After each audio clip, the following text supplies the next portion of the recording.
akan dibuka dan di endorse oleh Ketua Umum IAI, Bapak Novendri, kemudian dilanjutkan dengan Vice President FAPA, kemudian dilanjutkan dengan penjelasan tentang FAPA CP di Indonesia, dan beberapa testimoni dari founder Velo yang sudah berhasil lolos untuk menjadi Velo di FAPA CP. Kami persilahkan Pak Nov. Baik, terima kasih Pak Fran. Bismillahirrahmanirrahim. Assalamualaikum warahmatullahi wabarakatuh. Selamat malam, salam sejahtera buat kita semua. Yang saya hormati hadir di sini Pak Nurul Falah, selaku selain sebagai Ketua Dewan Kehormatan IAI, beliau juga adalah Vice President dari FAPA. Kemudian Pak Fran, selaku Presiden dari FAPA CV untuk Indonesia, yang juga jadi penanggung jawab kegiatan program fellowship ini, serta teman-teman sejawat pengurus, baik dari pusat, daerah maupun cabang, serta sejawat apoteker yang saya banggakan.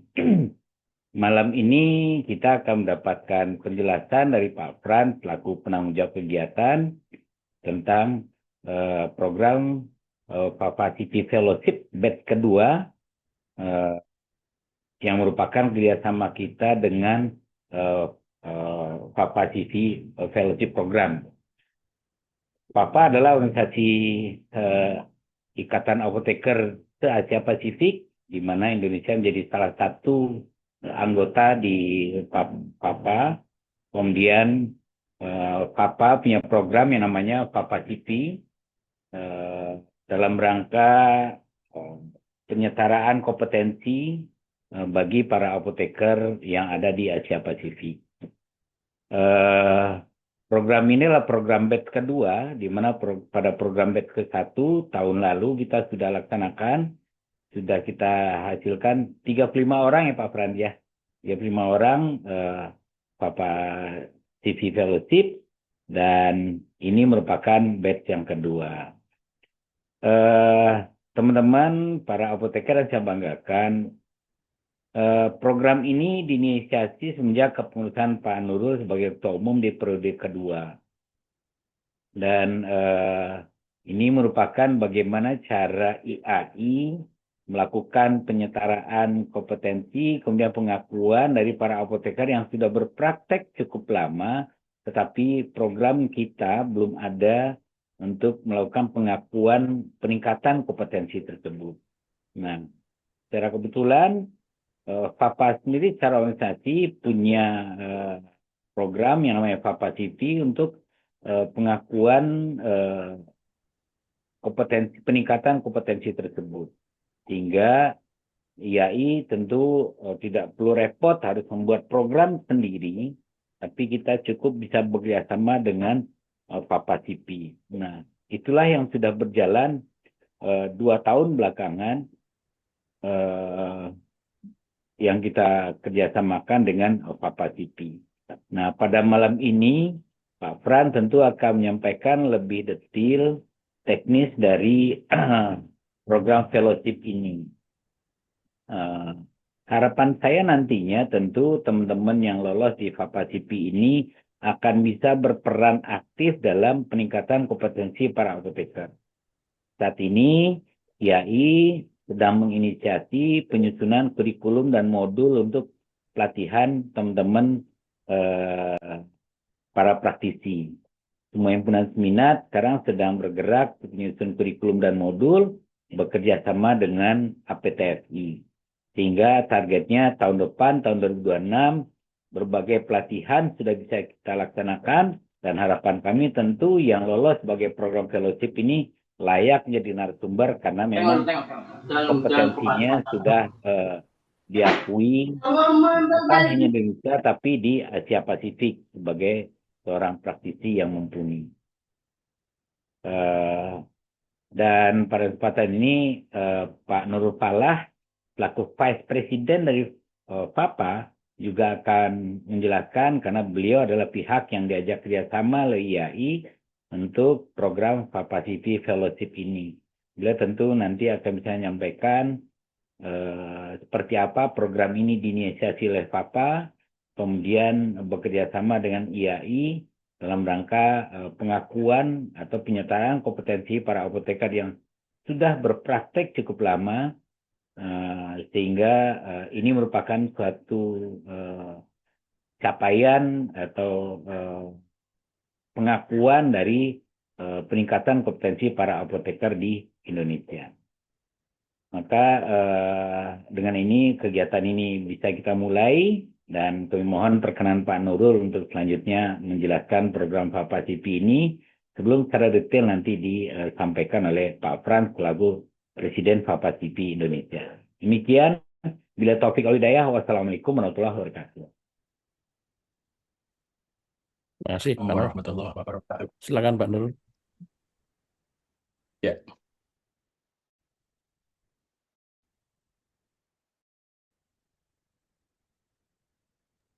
Saya coba share screen.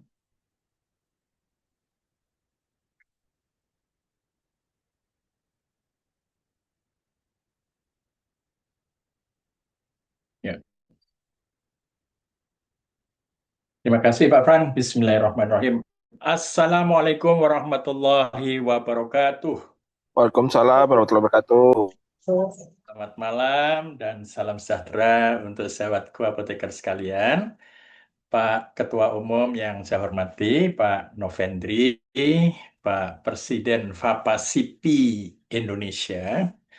Memang istilahnya dari sononya presiden, jadi ya Pak Fran ini nasibnya jadi presiden FAPA-CIPI karena nomenklaturnya Presiden begitu. tanpa pemilu ya Pak. Kalau Pak Nov baru nanti di forum FAPA disebutnya Presiden IAI. Saatku sekalian yang saya hormati, perubahan Advan ini luar biasa ya. Kita merintisnya sudah sejak panjang. Pada saat itu kita mulai 2017. Dan saya akan awali, sebetulnya jauh sebelum kita bekerja sama dengan IAI, itu nanti Pak Fran punya fotonya, kita itu tertarik dengan FAPA-CIPI itu sejak Kongres FAPA setelah Bali tahun 2012-2014 di Malaysia, dalam hal ini di kota Kinabalu. Lalu Presiden FAPA-CIPI pada saat itu namanya Miss Pornpen itu menawarkan kepada kita untuk kerjasama di bidang advance practice karena advance practice ini menjadi menjadi konsekuensi logis dari pengembangan kompetensi profesi. Karena kalau di Indonesia pengembangan kompetensi profesi itu di dalam Undang-Undang Pendidikan Tinggi itu dia termasuk kategori pendidikan profesi. Jadi ada pendidikan akademik, sarjana, master, doktor, pendidikan vokasi, dari vokasi, kemudian sarjana terapan, kemudian magister terapan, dokter terapan. Teorinya begitu. Saya nggak tahu sudah ada pendidikan master terapan dan dokter terapannya sudah ada atau belum. Nah, pendidikan profesinya itu mestinya untuk tenaga kesehatan terutama ya, seperti yang dirintis dokter. Dokter profesi, kemudian spesialis 1, kemudian subspesialis 1, spesialis 2. Nah, di luar negeri, tidak semua pendidikan spesialis untuk tenaga kesehatan itu melalui pendidikan profesi seperti yang diatur di dalam undang-undang, sehingga harus dia ke sekolah gitu ya.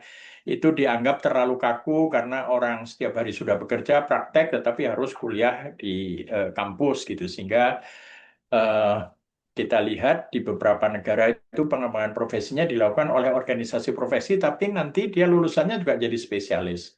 Bahkan pada saat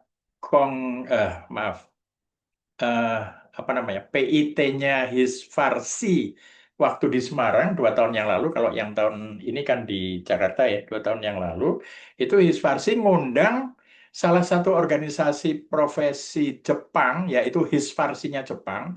Di Jepang organisasi rumah sakitnya ada beberapa macam, salah satunya diundang ke Indonesia, dan dialah yang memberikan gelar spesialis kepada apoteker-apoteker yang di rumah sakit gitu ya. Nah, sehingga berbeda dengan kita. Sehingga kita memilih, wah, kalau pendidikan advancement atau peningkatan kompetensi itu harus selalu melalui pendidikan, tentu tidak semua teman-teman kita itu berkesempatan untuk kuliah lagi di kampus dengan segala tugas-tugas dan sebagainya, sementara dia juga pada saat yang bersamaan dia bekerja gitu ya, sehingga terlewat. Sementara kita tahu pharmaceutical sites-nya mulai dari pelayanan di rumah sakit, apotek, puskesmas, klinik kesehatan, kemudian distribusi, kemudian juga industri dengan berbagai macam ragamnya. Sehingga kalau suruh kuliah lagi kelihatannya advancement modal ini nggak cocok gitu ya. Kecuali kemudian YAI juga berpikir kemudian untuk membuat pendidikan spesialis. Sehingga yang kita pilih pada saat itu adalah pengembangan kompetensi dengan pola advancement. Tetapi qadarullah pada tahun 2015 atau 16, nanti Pak Fran fotonya lebih jelas, atau 17, waktu kita ke Bangkok untuk merintis kerjasama, saya, Pak Novendri pada saat itu berhalangan selaku Sekjen, kemudian saya, Pak Fran, dan Prof. Tiana dari APTFI pada saat itu yang kebetulan juga pengurus kita juga, itu datang ke Bangkok, dan satu-satunya cara adalah harus kursusnya itu di Bangkok, di Konken University, di rumah sakitnya di sana. Atau di Konken itu 1 jam perjalanan dari Bangkok, atau di Bangkok. Pak Fran sebetulnya waktu itu sudah hampir mau, tapi wah, ninggalin mata pencaharian dengan gelar yang tidak setara master dan tidak setara doktor. Tapi pengembangan kompetensi apoteker, tapi praktek advance gitu ya. Sehingga kita susah untuk melakukan itu. Nah, sehingga di sela-sela itu kita ketemu FIP, lalu kita mulailah mengerjakan, dia punya program advance. Apa yang dimaksud program advance? Adalah advancement setelah apoteker itu day one as a pharmacist, hari pertama sejak sejak menjadi apoteker, yang pada saat itu juga sudah sejak hari pertama kan apoteker Indonesia itu langsung register farmasis karena STRA-nya sudah dikasihkan, sertifikat kompetensi sudah dikasihkan ya, sehingga register farmasis. Nah, mereka memiliki program ini kalau kita lihat itu adalah apoteker pemula, advance tahap 1, advance tahap 2, dan advance tahap 3. Karena kalau kita nggak punya pengembangan advance, itu seperti yang tertera di sini. Setelah sarjana farmasi dan apoteker 4 ditambah 1 tahun sekolah, itu sampai 40 tahun Bapak Ibu sekalian, sahabat sekalian pengalaman.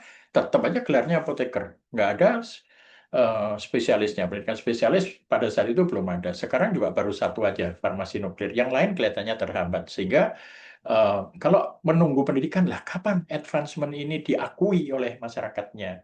Sehingga kemudian kita pada saat itu mulai riset, salah satu pengurus YAI pada saat itu, apoteker Shirley, kuliah di UCL, kemudian doktornya, pada program doktornya dia mengambil terkait ini dan surveinya juga di Indonesia, sehingga saya beruntung karena dengan adanya apoteker Shirley pada saat itu yang kuliah di UCL London, kemudian CEO-nya juga, CEO-nya FIP dari London, kemudian pakarnya Profesor Jan Pitt juga dari UCL, sehingga kita buatlah kerangka-kerangka advancement pada saat itu yang seperti di bawah. Kita maunya setelah apoteker selesai ada program foundation, kemudian setelah foundation itu maksudnya apa? Maksudnya dia waktu sudah sekolah, setelah lulus sekolah sudah bekerja kan harus pilih salah satu. Tuh waktu sekolah kan generik, dia belajar pelayanan, belajar industri, belajar distribusi, tapi begitu selesai kan dia pilih salah satu. Nah, pilih salah satu itu didalaminya di foundation, kurang lebih 1 tahun, kemudian masuk ke advanced practice. Nah, advanced practice ini nanti Pak Fran akan bercerita, jalurnya ada 2 pathway. Yang pathway pertama itu melalui training seperti yang saya cerita dulu, waktu kita ke Bangkok, Pak Fran disuruh kursusnya di sana. Nah, kalau sekarang sudah bisa kursus di sini karena kita sudah mendirikan FAPASIPI Indonesia. Nah, kemudian setelah itu jalur yang kedua adalah jalur yang sekarang ini, jalur yang saya bilang lebih accessible, lebih praktis, asal sahabat sekalian sudah 10 tahun memiliki masa kerja, punya kompetensi, kemudian tinggal tunjukkan spesialisasinya Anda apa di bidang kepemimpinan, di bidang praktek yang menurut Anda advance, atau Anda menemukan suatu metode yang bisa dilakukan di tempat kerja Anda, atau bahkan mungkin unit kerja, atau Anda mungkin produknya juga bisa menasional dan lain sebagainya. Itu yang akan direkognisi ya. Nah, pengembangan advance kedua ini spesialis. Pada saat akhir dari kepengurusan saya pada 26 Mei 2022, itu kita membuat piagam Bali yang disetujui oleh kolegium yang empat-empatnya datang tuh. Ada saya, kemudian Ketua Hisfarsi, lalu Kolegium Ilmu Farmasi, Prof. Kerry, terus Kolegium Kedokteran nih, Kolegium Anak, Kolegium Penyakit Dalam, Kolegium Anestesi dan Terapi Intensif, kemudian yang terakhir Bu Dirjen. Kita sepakat untuk membuat farmasi nuklir lebih dulu dan sudah jadi, sekarang ada fakultasnya di Fakultas Farmasi Unpad, sudah jadi, tapi prosesnya panjang. Kita RPL-nya itu tahun 2020, prodinya baru 2023 atau 2024 gitu ya. Jadi panjang banget tuh. Kemudian ini yang kita rencanakan, ini Pak Nov sedang lanjutkan, tapi kelihatannya ada hambatan-hambatan, apalagi undang-undangnya berubah dan lain sebagainya. Onkologi, spesialis anak, untuk apoteker semua nih, spesialis internis maupun spesialis critical care ya. Ini kita belum tahu. Makanya advance menurut saya lebih relevan, lebih cepat, dan mudah-mudahan kita bareng-bareng nih.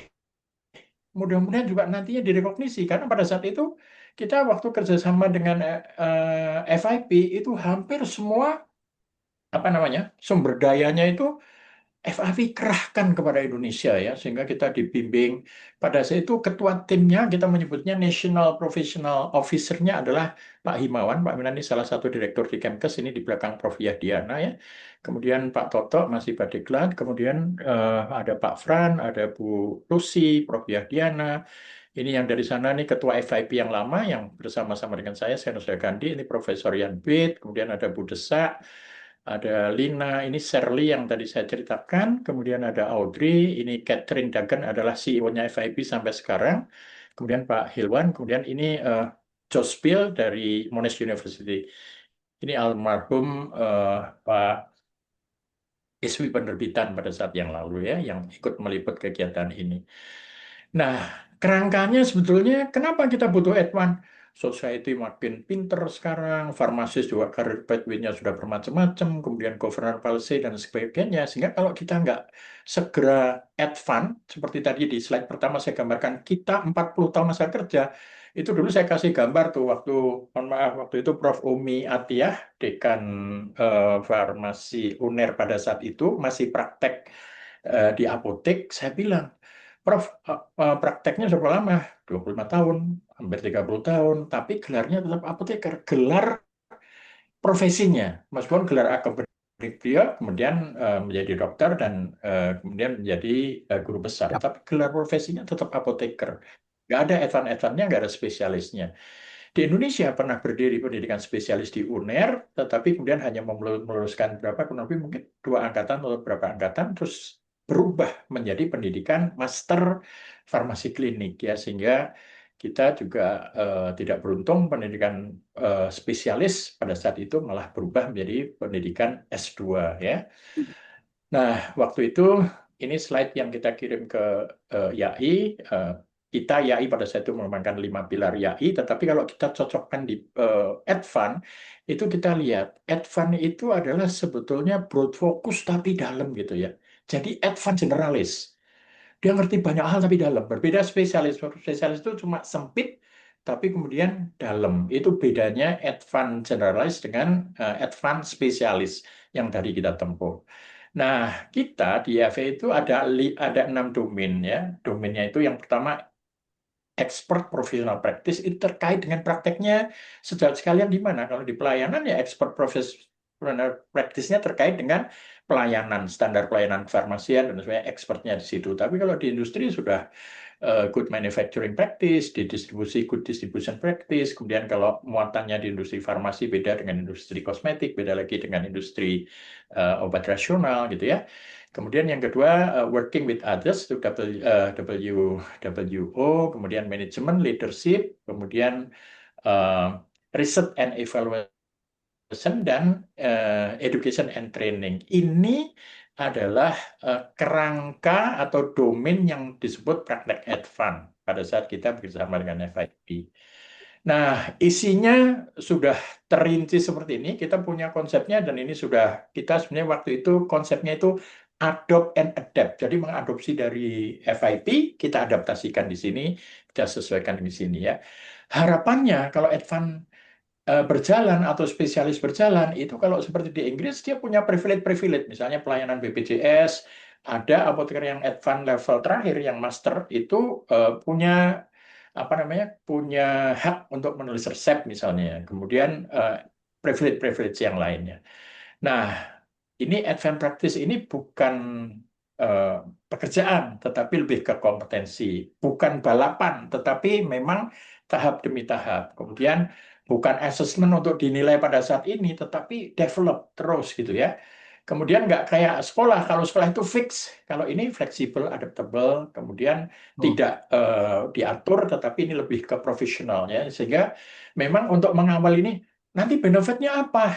Nah itu nanti kalau ditanya begitu seperti ayam dan telur, harusnya ada dulu si advance-nya, kemudian kebijakan-kebijakan regulasinya menyusul, atau nggak ada advance-nya tetapi kebijakannya dulu. Nah, itu akan seperti itu. Sehingga kita kepengen ya advance-nya kita rintis dulu, nanti diakui, kemudian mudah-mudahan pada saatnya oleh unit kerjanya di tempat pekerjaannya, kalau Anda bekerja dalam satu perusahaan, itu diakui berbeda dengan yang bukan advance, tapi kalau Anda mandiri, mungkin Anda juga bisa lebih menarik customer karena Anda memiliki kompetensi yang lebih advance dibandingkan yang lain gitu ya.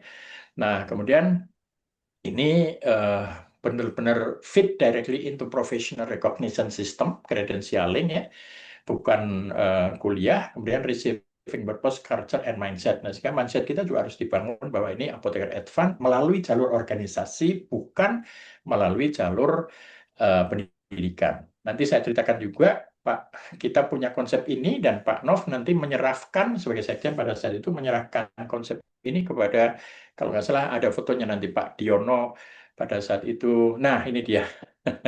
Ini Pak Nov menyerahkan konsep advance supaya nanti jadi regulasi di situ. Kita nggak punya spesialis, advance-nya mestinya dihargai dong gitu. Nah, tetapi kita nggak tahu kemudian nasibnya karena pada saat itu masih Badan BPSDM, Pak Diono itu pada saat itu apa ya, Bisa, Direktur Mutu ya Pak, kalau nggak Direktur, Pak. salah ya. Iya. Ya, direktur di sana yang advance-nya itu udah kita bisa serahkan dihitung. kepada Pak. Kita Iya. titip supaya ini Hmm. nanti Ya. masuk di dalam pengembangannya Kementerian Kesehatan. Oh, nggak kelihatan. Nah, ini kita yang sekarang itu adalah Development of Professional Recognition System. Kebetulan dalam perjalanannya ketika kita mengimplementasikan ini, itu relatif belum ketemu jalannya. Tetapi alhamdulillah tuh pada saat itu kita hadir, oh ini maaf nih, ini pada saat konsep F1 kita di Indonesia, yang kita mengadopsi dan ada hanya kita yang pertama kemudian diikuti Yordan. Dan makanya saya diminta oleh FIP pada saat itu ke Aljazair untuk promosi tentang ini. Kemudian ini yang kedua ini di Beijing, kemudian yang ketiga di Yordan, yang keempat di Malaysia, dan salah satu lagi adalah eh, di Taiwan itu ya. Sehingga pada saat itu program Advance memang sangat digalakkan oleh FIP ya, sampai kita dari negara yang dianggap belum maju itu juga disuruh mempromosikan kemana-mana. Nah, ini tim Advance pada saat itu Pak Noh, Pak eh, Himawan, Prof. Kerry, kemudian Pak Toto, kemudian Bu Ellen almarhum, dan teman-teman sekalian pada saat itu yang menyusun semuanya ya. Kemudian sebelah Pak Nov itu ada Pak Hilwan. Ini pada saat itu menyusun praktisi-praktisi yang menyusun supaya konsep advance itu bisa diterapkan. Sehingga kita tidak dalam rangka muluk-muluk, ini konsepnya terlalu tinggi dan lain sebagainya, tapi betul-betul yang dikerjakan oleh teman-teman sekalian. Ini FIP. Nah, setelah saya dari IAI selesai, saya terpilih menjadi wakil presiden FAPA. Di dalam FAPA itu kalau kita lihat strukturnya ada FAPA Konsil yang terdiri dari seluruh anggota FAPA. Pada saat ini anggota kita FAPA itu di Asia Pasifik ada 24 negara. Kemudian FAPA Bureau, ini ada Presiden, Benedict, Vice Presiden saya, kemudian ada Secretary General, kemudian ada FAPA Advisory Board, kemudian ada FAPA Section, ini Pak dari Indonesia ada Pak Yusuf, di dalam FAPA Section ada FAPA Committee. Nah, ini ada FAPA CP dan FAPA Foundation.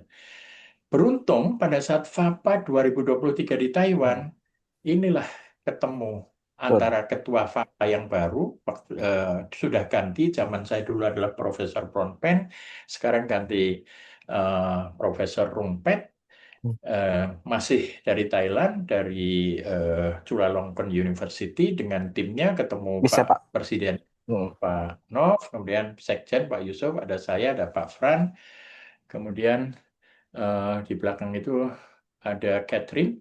Nah, lalu kita ngomong-ngomong, gimana nih sekarang? Apa bisa ganti? Nggak harus training di Bangkok. Wah, bisa kita atur. Kemudian kita diskusi-diskusi panjang sampai 1 tahun, sampai berdiri FAPA-CIPI Indonesia.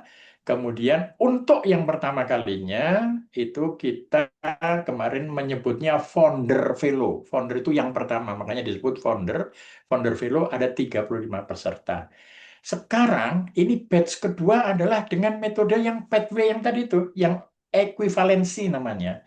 Tidak harus ikut kursus tahap demi tahap, tetapi langsung ekuivalensi, merekognisi apa yang sudah Anda sekalian kerjakan dalam 10 tahun terakhir minimal, sampai berapapun masa kerja Anda di atas 10 tahun. Nah, cuma merekognisi itu, kemudian ujian segala macam, nanti detailnya akan disampaikan Pak Fran. Dan kita sempat mewisuda untuk yang pertama kalinya 35 Founder Fellow dari 40 sekian.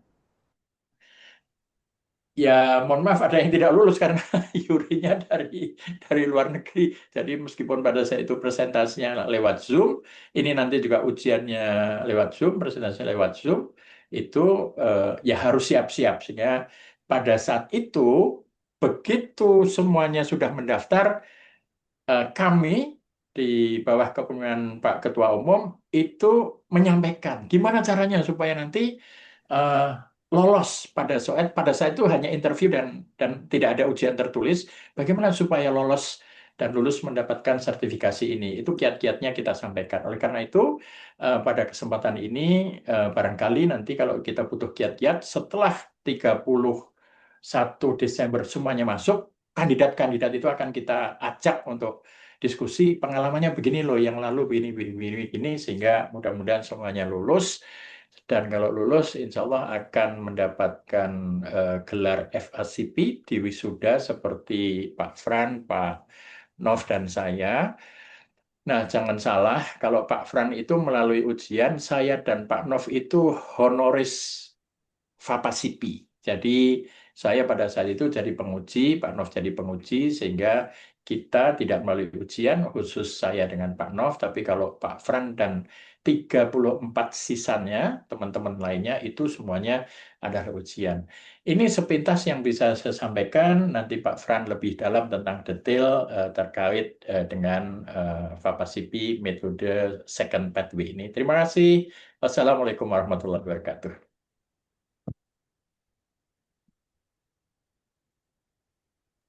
Ya, terima kasih banyak Pak Nurul atas paparannya.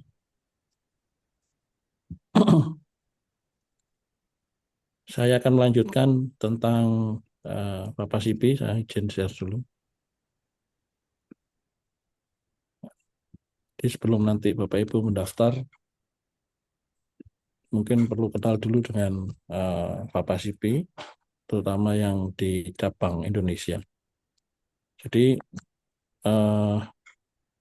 slogan dari Bapak Sipi Asia itu adalah Elevating Pharmacy Excellence Across Asia. Kita juga ikut menentukan slogan ini. Nah, seperti yang dikatakan Pak Nurul, ini hanya untuk review singkat saja, bahwa saat ini kita masih stop di sini, berikutnya nggak ada, sampai pensiun. Gitu ya, tadi singkat saja. Nah, tadi sudah disinggung juga, ada sejawat kita namanya Shirley Melianti, itu menemukan evidence bahwa apoteker-apoteker di Indonesia itu yang disurvei 6.000 lebih, ya, 6.000 lebih, menempatkan dirinya itu ternyata pada 4 jenjang ini. Pada kenyataannya yang sudah bekerja dan praktek, ya, dengan lama praktek bervariasi. Nah, ternyata yang lama-lama pun juga tidak serta-merta mereka menempatkan di kriteria yang sesuai dengan yang diharapkan. Misalkan harusnya dia di level 3 untuk yang sudah sangat senior. Ternyata mereka menempatkan jauh di bawah level yang seharusnya dia capai. Itu temuan-temuan yang menarik, sehingga eh, kami di IAI mengadopsi temuan-temuan itu menjadi 4 step untuk bagaimana mengelola lulusan apoteker baru, mulai dari fresh graduate sampai dia menjadi seorang ahli di bidang farmasi sesuai di bidangnya. Yang pertama nanti sudah disebutkan early career, atau nanti programnya namanya foundation. Nah, itu biasanya kita tempuh dengan 3 tahun. Ada beberapa sejawat yang mungkin mengikuti sosial media Fapasipi yang menanyakan apakah boleh fresh graduate mengikuti program fellowship. Ya, sementara belum memenuhi karena fellowship itu kita kategorikan sebagai level advance. Nah, mungkin yang benar-benar fresh, dia mesti harus mengikuti program ini dulu setidaknya kurang lebih sampai 3 tahun. Atau berpengalaman, kalau misalkan mau lompat ini, ya berpengalaman dulu 3 tahun, nanti portofolionya dinilai, kemudian baru ikut program advance. Nah, yang advance ini kita selalu mencari format yang nggak nemu gimana caranya. Terus kebetulan ketemu dengan fellowship, nah, yang modelnya pakai Fapasipi. Dan kebetulan bersamaan dengan kebijakan pemerintah yang juga menetapkan ada program spesialis yang di sini khusus untuk teman-teman yang di rumah sakit. Nah, dan berafiliasi dengan pendidikan, harus melepaskan harus meninggalkan tempat kerjanya, dia harus attach dengan sekolah atau dengan rumah sakit yang ditunjuk untuk menempuh program clinical spesialis ini. Nah, sementara kelebihan dari program fellowship ini adalah kita tidak perlu meninggalkan tempat praktek kita. Kita tetap bisa praktek sehari-hari di tempat praktek kita sendiri, tetapi kemampuan atau kapasitas kita akan di-upgrade dengan modul-modul pembelajaran yang disiapkan oleh Fapasipi. Termasuk ada mentornya juga, ada tugasnya, iya, ya. Kemudian ada ujiannya, iya, ada presentasinya dan sebagainya. Nah, tapi tidak perlu meninggalkan tempat prakteknya. Itu salah satu kelebihan dari program fellowship. Dan di fellowship dari program advance tadi, advance 1, 2, 3, kita konversi menjadi labelnya asisten fellow, associate fellow, dan terakhir adalah fellow. Nah, tentang Fapasipi Indonesia chapter itu kita juga akan fokus ke penyediaan training, terutama untuk di level advance, ya. Di level advance, apakah nanti akan mau mengerjakan ini juga? Nanti kita akan koordinasi dengan IAI atau Badan Diklat, apakah ini juga akan dikerjakan. Tetapi program fellowship-nya sendiri ini adalah untuk level advance. Nah, ada 3 bidang utama yang ditawarkan untuk di Indonesia dalam program Fapasipi ini. Yang pertama adalah yang terkait dengan pharmaceutical technology, kemudian ada pharmaceutical care, dan ada social and administrative farmasi. Yang mungkin ini kita ada beberapa atau ada banyak yang belum familiar dengan istilah ini, ya kan? Jadi istilah ini untuk mewadahi hal-hal yang tidak tercover dengan di sini. Ya, misalkan tentang manajemen, tentang supply chain, logistik dan sebagainya, tentang practice manajemen, ya kan? Terus kemudian kebijakan-kebijakan publik, kebijakan kesehatan dan sebagainya, termasuk education dan training, ini bisa di-cover di sini. Sistem kesehatan dan semua yang terkait dengan hal-hal yang sifatnya sosial dan administratif. Kalau yang teknologi dengan pharmaceutical care ini jelas, ya. Puskesmas masuk di pharmaceutical care, clinical pharmacy dan sebagainya. Tapi kalau di rumah sakit, jadi basisnya bukan tempat praktek, basisnya adalah keahlian sebetulnya. Saya mau menetapkan bahwa saya nanti akan ahli atau mahir di mana. Gitu.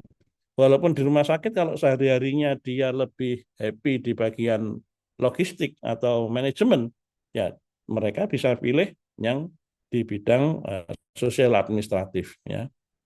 Nah, nanti kalau yang mau mendaftar, nggak usah bingung, Bapak Ibu bisa menetapkan sendiri, nulis saja sendiri apa yang diinginkan. Saya mau spesialis di bidang ini, nanti kita akan bantu kategorikan sendiri, ya.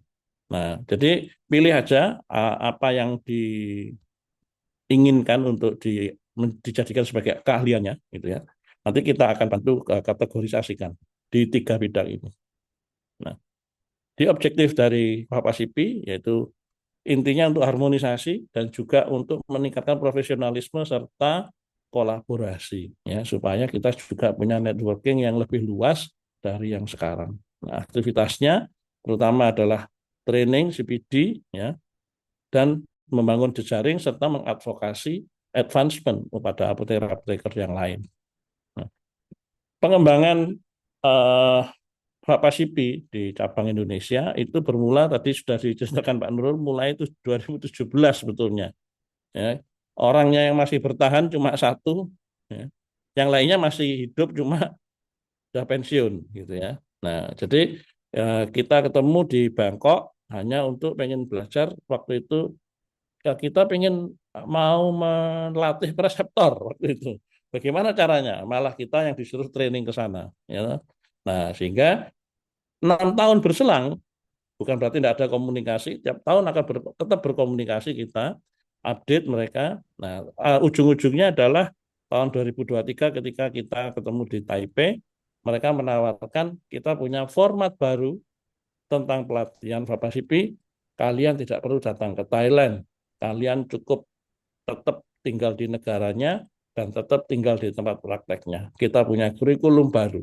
Nah, itu akhirnya kita berminat dan 2024 kita uji cobakan untuk 40 orang, ya, yang akhirnya berhasil 35. Nah, setiap bulan Bapak Sipi mempunyai kegiatan regular meeting setiap bulan, pasti tidak pernah lewat. Nanti Desember ini, di akhir bulan Desember kita ketemu. Nanti kalau ada Filipina, Filipina juga ada. Sementara masih 2 negara. Jadi ada yang offline di Bangkok, bahkan mereka beberapa kali ke Indonesia, di Denpasar maupun ke PIT Makassar yang kemarin.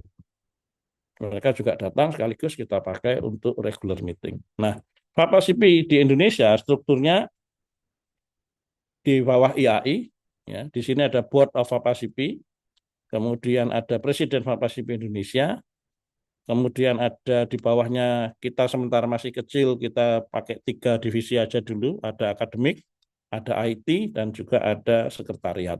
Ya, yang nanti para fellow akan berada di bawah akademik, di bawah kendali ke akademik koordinator nanti. Nah, yang di luar ini kita koordinasi dengan Presiden Bapak Sipi Headquarters di Thailand dan juga dengan Bapak Sipi di Filipina. Nah, kenapa di sini ada LSP? Nah, kita untuk examination dan sebagainya, IAI berharap bahwa ini bisa juga diuji dan dievaluasi oleh LSP pada proses pelatihannya. Nah, bagaimana model fellowship-nya yang kita tawarkan? Sebetulnya ada 2, tadi sudah disebutkan Pak Nur juga. Ada yang reguler lewat training dan juga ada ekivalensi. Ingat, ekivalensi ini tidak akan selamanya kita buka, ya. Ekivalensi ini hanya untuk mengakomodir, karena program regulernya ini training, maka untuk training pasti perlu mentor, perlu ada preseptornya, ya, yang mumpuni. Nah, yang ini yang kita harus merekognisi para apoteker atau praktisi-praktisi yang sudah senior, ya, untuk bisa menjadi pelatihnya. Nah, maka kita adakan ekivalensi program. Jadi ekivalensi ini ada saatnya nanti akan tidak dibuka dan kita hanya akan membuka reguler, ya, yang training saja. Kalau dirasa sudah memadai dan armadanya sudah cukup untuk melatih. Nah, kita mulai dengan yang track A dulu, ya, supaya ada penjelasan. Seperti yang tadi sudah saya singgung bahwa ada beberapa level, yaitu asisten fellow, associate fellow, dan fellow untuk di program fellowship. Jadi nanti syaratnya kalau mau ikut program ini minimum sudah punya pengalaman 3 tahun praktek, baru memasuki level asisten fellow. Dan di sistemnya nanti di satu level, satu kotak ini satu level di asisten fellow, ini ada short course yang harus ditempuh. Nah, short course-nya di mana? Ya, belajar sendiri nanti modulnya. Kita basic platform yang akan kita gunakan adalah Coursera, ya. Semua kayak LMS, nah, Coursera itu kita gunakan untuk belajar mandiri di situ. Dan kita bisa mengakses materi-materi lain, ya, yang sudah ada di Coursera. Jadi Bapak Ibu akan diberi akun Coursera yang bisa mengakses 15.000 topik yang lainnya, ya. Sehingga kita bisa punya kebebasan belajar untuk hal-hal yang lain juga, ya.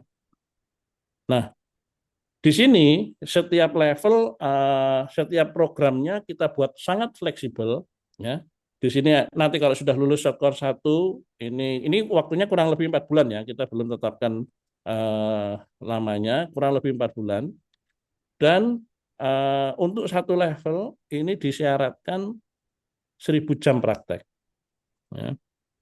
1.000 jam praktek ini jangan diartikan bahwa saya masuk seminggu 40 jam, ya, terus sebulan berapa jam. Nah, bukan begitu maksudnya. 1.000 jam itu adalah ketika kita mengerjakan ini tergantung course-nya apa. Misalkan, untuk melakukan, anggap aja course-nya MTM, gitu ya, misalkan. Untuk melakukan MTM secara satu siklus penuh, itu perlu waktu berapa jam, misalkan. Kalau perlu waktu 10 jam, let's say ya, 10 jam misalkan, satu kasus 10 jam, maka untuk 1.000 jam, ya berarti ada berapa kasus? Ada 100 kasus, ya. Misalkan, tapi kan dibagi dengan course yang lain, ya. Misalkan, jadi tidak hanya 1.000 jam ini hanya untuk satu course, tapi satu level ini 1.000 jam. Nah, enaknya lagi, dari satu course ke course yang lain, Bapak Ibu tidak harus terus-menerus melanjutkan atau belajar. Bapak Ibu boleh break. Antar course itu boleh break maksimum 3 tahun. Jadi misalkan aku masih lelah atau punya perhatian yang lebih untuk hal yang lain, monggo silahkan. Nanti dilanjutkan lagi. Nah, kita akan membangun sistem database yang bisa merekam semua aktivitas pembelajaran Bapak Ibu supaya tidak hilang, ya kan?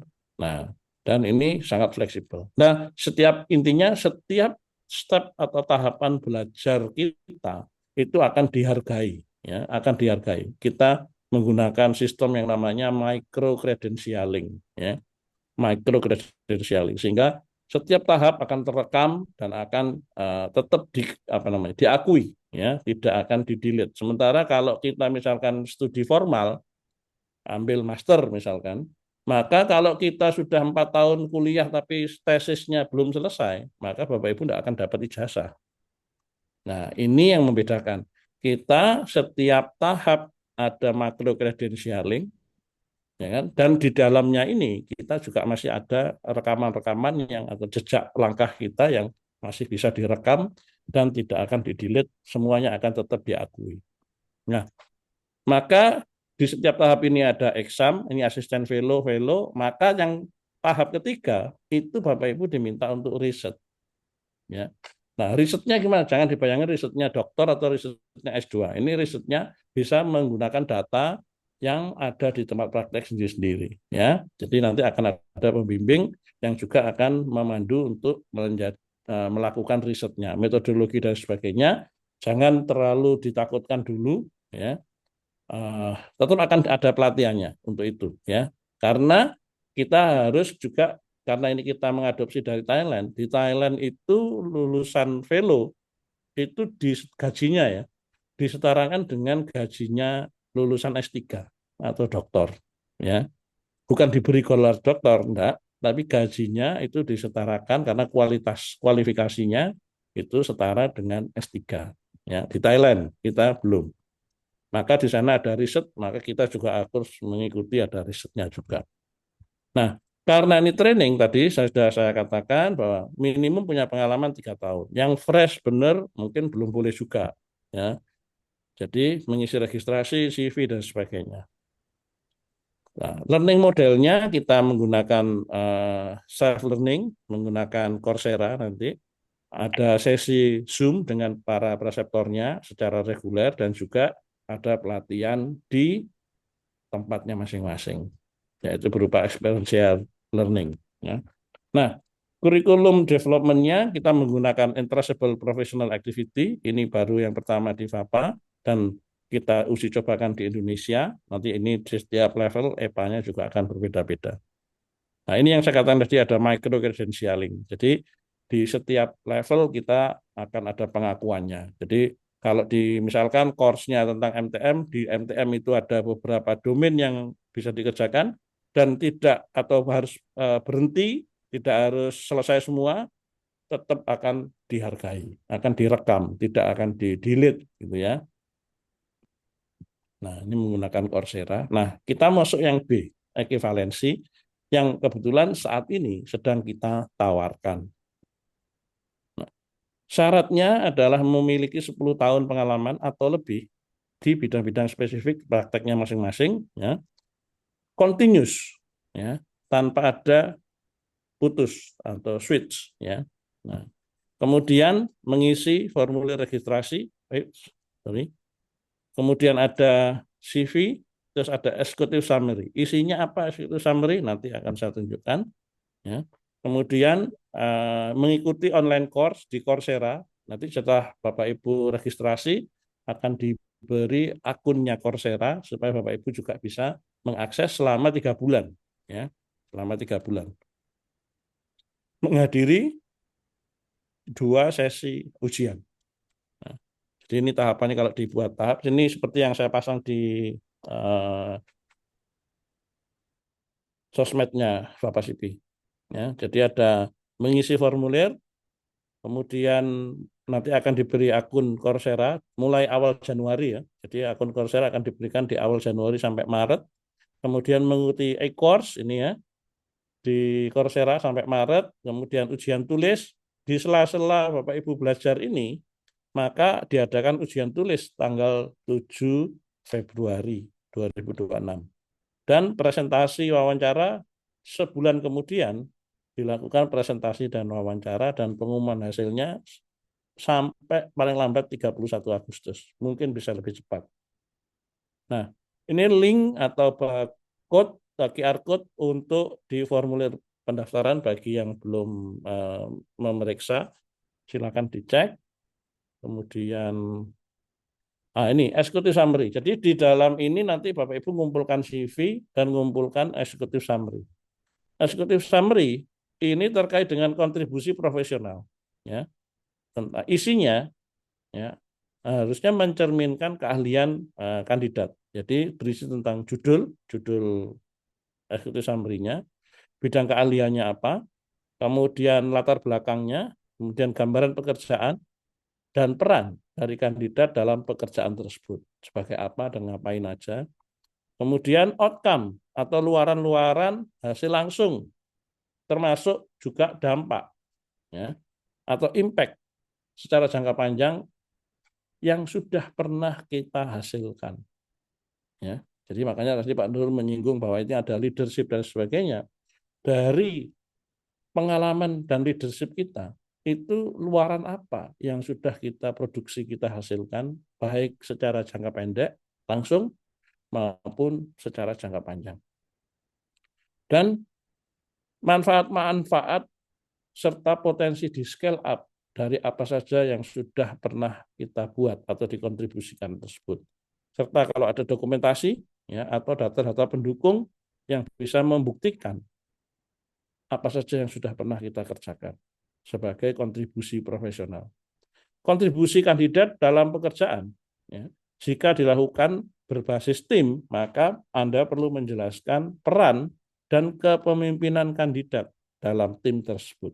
Ya, jadi ini adalah gambaran yang nanti bisa Bapak Ibu jelaskan di lembar executive summary.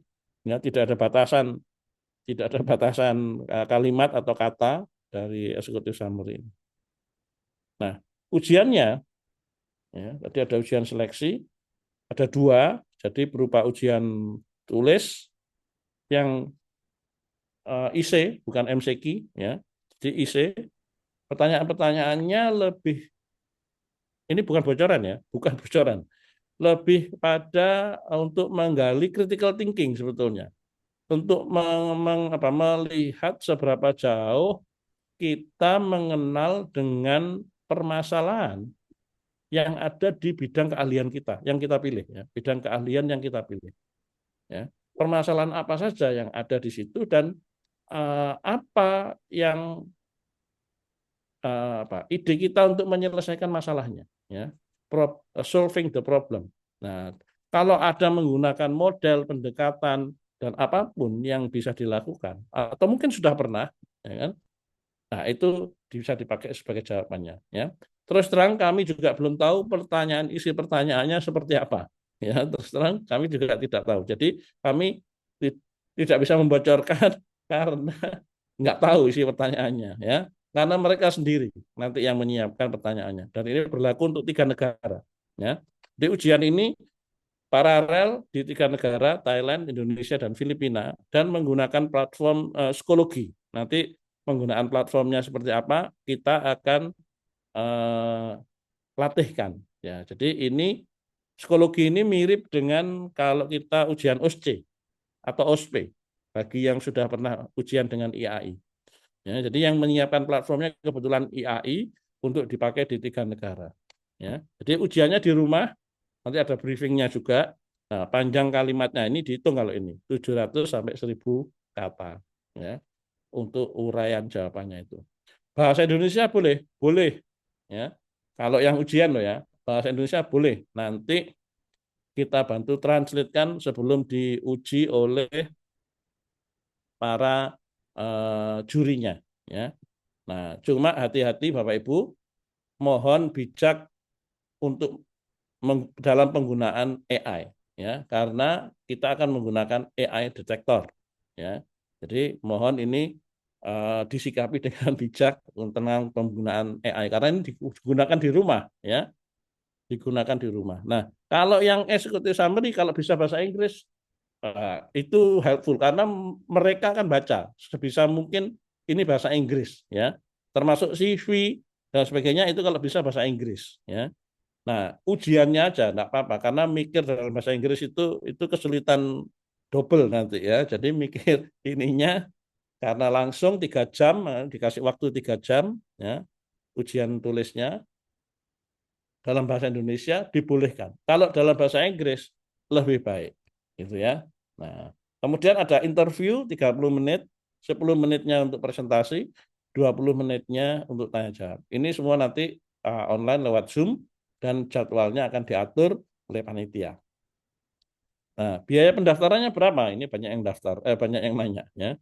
Untuk biaya pendaftarannya ini sebetulnya uangnya dikirimkan ke Thailand semua sebetulnya, ya. Kita hanya mengkoordinir saja, mengkoordinir untuk membayarkan supaya tidak rumit karena yang batch yang pertama itu membayar sendiri-sendiri dalam bentuk US dollar itu wah ribet, ya, ada biaya tambahan dan sebagainya. Jadi yang ini dikirimkan ke IAI saja, nanti IAI akan koordinir untuk dibayarkan ke sana. Bagi Thailandnya akan lebih mudah, memang IAI-nya lebih ribet, tapi tidak memusingkan masing-masing pendaftar. Ya, ini nomor rekeningnya atas nama IAI. Dan biaya pendaftaran ini tidak bisa di-refund kalau seandainya tidak lolos atau batal.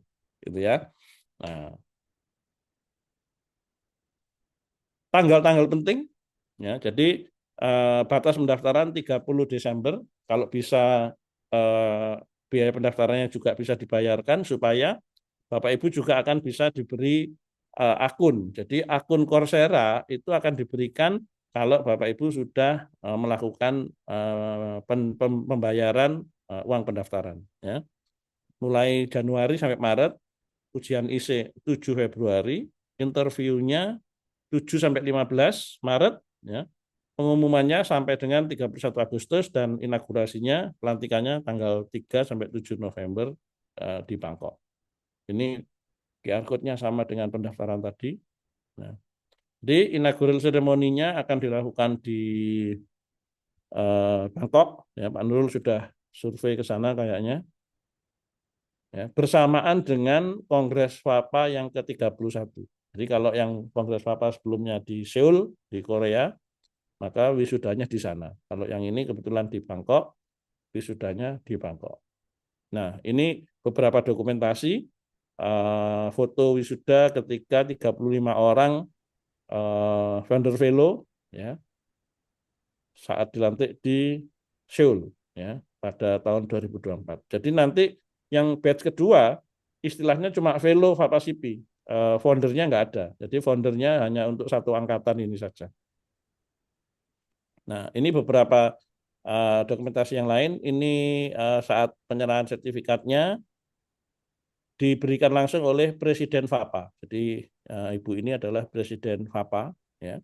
Kemudian ini beberapa teman dari industri, ya, dan juga ada beberapa teman dari apotek dan puskesmas yang juga kebetulan malam ini juga hadir bersama kita.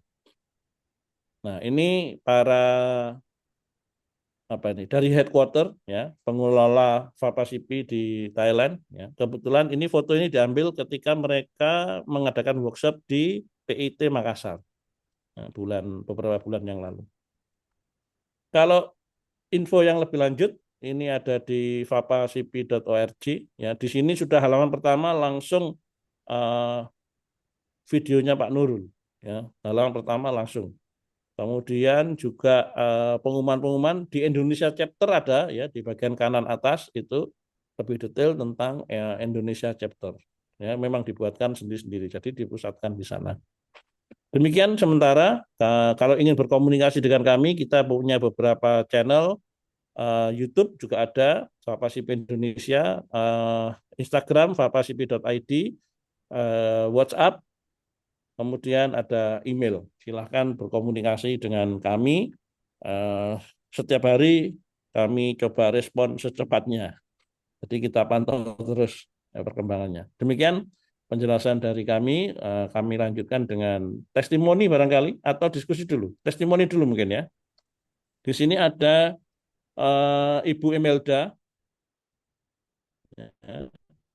Ibu Emelda, ada Ibu Tuti, juga ada banyak ini. Sebetulnya ada Bu Hani. Sama Bu Hadijah juga ada, kayak saya lihat tadi dari rumah sakit.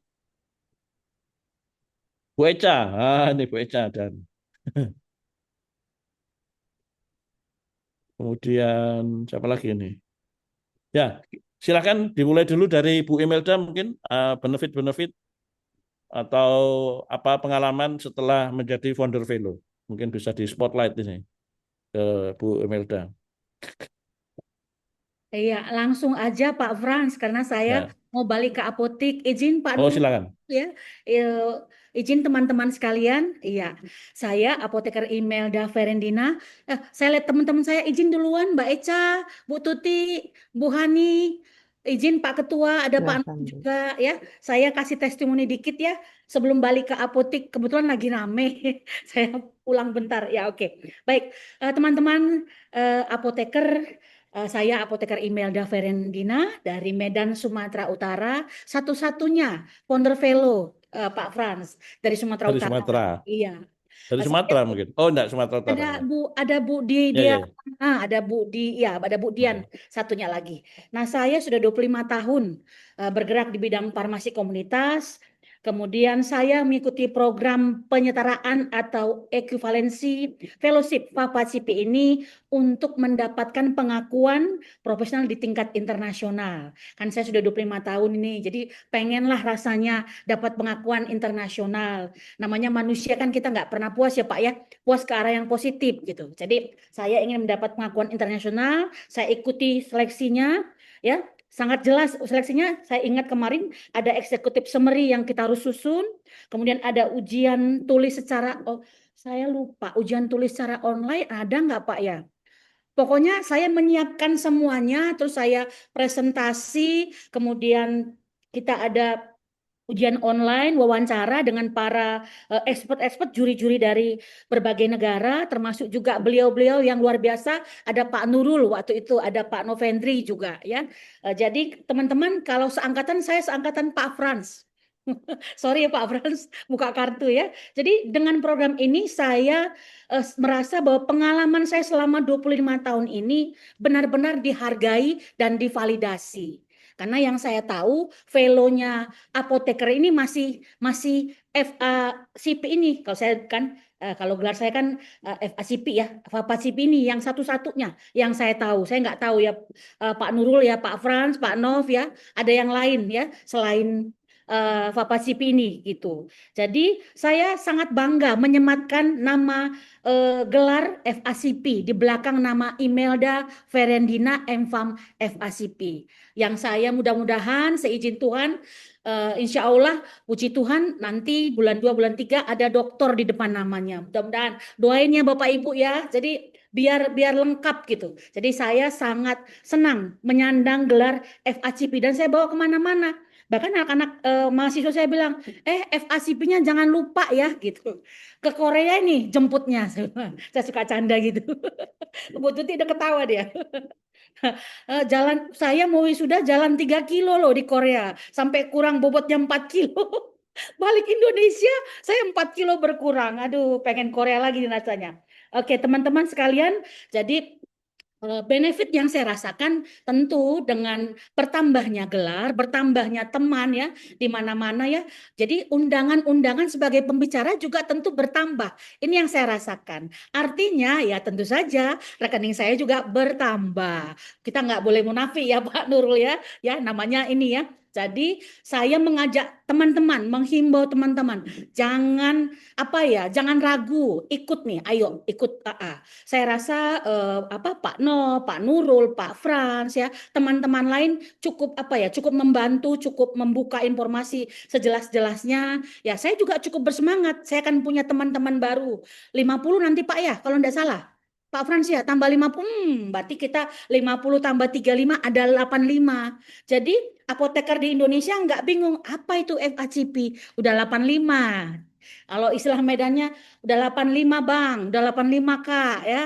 Kami udah rame nih sekarang. Kalau masih 35 kan kita FACP apaan tuh gitu ya. Jadi intinya sebelum saya balik ke apotik dan keluar dari Zoom ini teman-teman ayo kita ikutan semua. Jangan ragu, jangan bimbang. Kalau masalah bahasa saya selalu percaya salah paham. Sing penting biarpun salah, sing penting mereka paham, oke? Jadi jadi nggak usah takut. Bahasa Inggris saya juga nggak baik-baik amat ya. Jadi saya mengajak teman-teman untuk semangat, untuk ikutan, menyiapkan semua apa yang diminta panitia, kemudian ikut kurs online-nya, kemudian ikut ujiannya, presentasinya. Saya berdoa semoga 50 ini nanti menjadi keluarga baru di FACP Indonesia. Oke, terima kasih. Saya mohon pamit dulu, kebetulan apotik lagi rame. Izin Pak No, Pak Nurul, Pak Frans, Bu Tuti, Ya, terima Eca, kasih. Mbak Terima Hani, kasih. saya izin keluar ya. Ya, See terima you. kasih banyak Bu. Sehat-sehat Ya, ya. sukses ya. Oke, Sudah lengkap, Bu Bu. Tuti, lanjutkan. Iya, izin selamat malam Endorse, Pak karena Nurul. bidangnya beda, rumah sakit. Betul. Kalau tadi dari jualan begitu ya, kalau apotik memang seperti itu Pak, entrepreneurship-nya jalan. Selamat malam Pak Nurul, Pak Frans, Pak Nov, terima kasih untuk kesempatannya. Jadi perkenalkan saya Apoteker Tuti Sriwayuni dari rumah sakit, kebetulan saya dari Siloam Hospitals. Saya ada di head office, jadi apa manfaat ketika kita mengambil FACP gitu ya. Ini sangat bermanfaat menurut saya, selain tadi sudah dijelaskan sebenarnya Pak Frans, yang disampaikan Bu Imelda juga semua sudah tercakup sebenarnya. Dari sisi rumah sakit sendiri, saya mendapat banyak masukan, banyak insight bagaimana mengembangkan kompetensi apoteker gitu.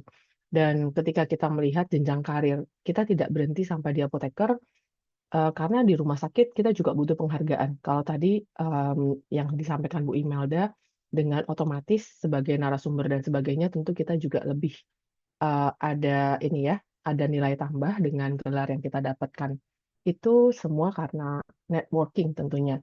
Kemudian di rumah sakit bagaimana kita mengembangkan apoteker-apoteker mempunyai jenjang karir yang saat ini juga menjadi inspirasi bagi kami yang di rumah sakit dengan pendidikan yang lebih, dengan spesialisasi ini. kita mulai memetakan sebenarnya kompetensi apoteker di rumah sakit tidak ingin berhenti sampai di apotek saja. Dengan pengakuan FAPACIPI hari ini, kami mendapatkan banyak manfaat begitu ya, dan kepercayaan dari tentunya para manajemen di rumah sakit.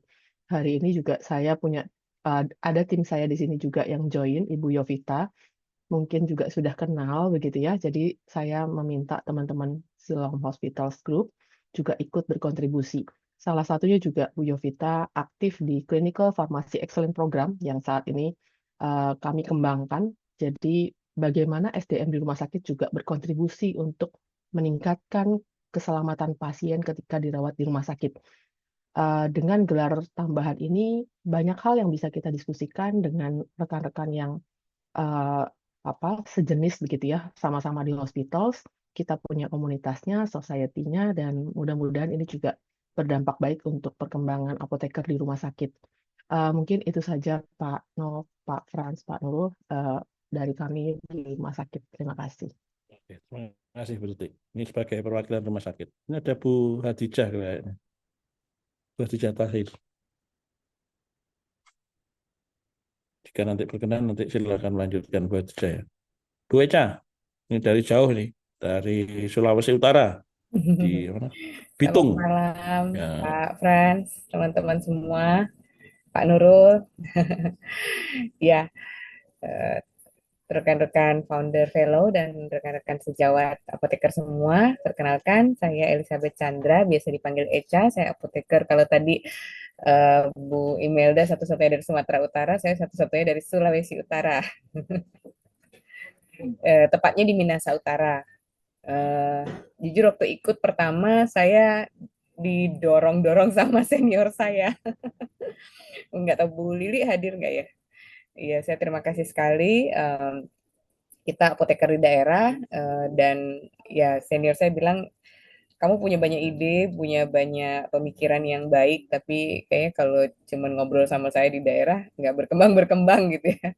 Jadi saya didorong untuk bisa ikut program ekuivalensi ini dan ya bersyukur bisa lolos dan meskipun nggak pede ya awalnya, tapi bersyukur bisa lolos dan saya merasa banyak manfaatnya terutama dalam hal networking ya. Kalau seperti tadi yang disampaikan teman-teman, betul ada tentu kepercayaan yang lebih ketika kita menyandang gelar tambahan. Jadi kemarin saya juga sudah sempat diundang jadi pembicara di forum IAI dan bisa mendapat kepercayaan lebih. Kebetulan saya di daerah, saya kan mencoba merintis bukan cuma apotek, tapi saya merintis kolaborasi antar nakes karena kami percaya di vaskes primer ini ya kita akan bisa memberikan manfaat lebih kalau nakes tidak berjalan sendiri-sendiri. Nah, dan kita tahu untuk berkolaborasi dengan nakes yang lain ya mungkin ada ego profesi masing-masing ya. Tapi dengan adanya gelar tambahan ini kita bisa mendapatkan kepercayaan lebih karena kita mendapat pengakuan bukan saja dari Indonesia tapi levelnya kan udah Asia gitu. Jadi saya pikir itu sangat menolong saya dalam menjalin kolaborasi antar nakes. Kemudian juga saya mendapat networking yang lebih luas. Saat ini saya punya mentor dari UK, apoteker senior yang pertama kali yang termasuk yang awal-awal punya dapat sertifikasi lah, dapat license di UK untuk menjadi pharmacist prescriber. Nah, itu kan jadi kebuka juga ya wawasan saya dan dapat mentor yang saya bisa belajar banyak dari beliau. Kemudian saya juga dapat ini ya bersama teman-teman. Sekarang kita lagi garap project juga dengan penerbit internasional.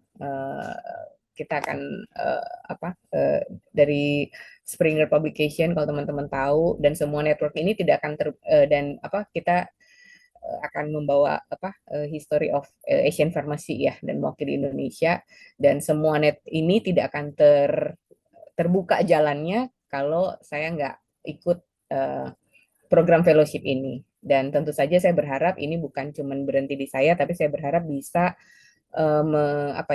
mendorong teman-teman juga yang lebih muda, terutama di daerah, untuk ya kita lebih bisa pede dengan profesi kita bisa lebih mengembangkan diri, enggak cuma dikenal nanti sebagai penjual obat.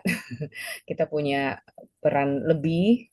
Sekarang juga kita join dalam forum yang sangat baik ya, forum MTM di Asia, dan kita bisa belajar banyak dari teman-teman yang juga mengerjakan MTM ini, yang di Indonesia ini juga masih baru berkembang.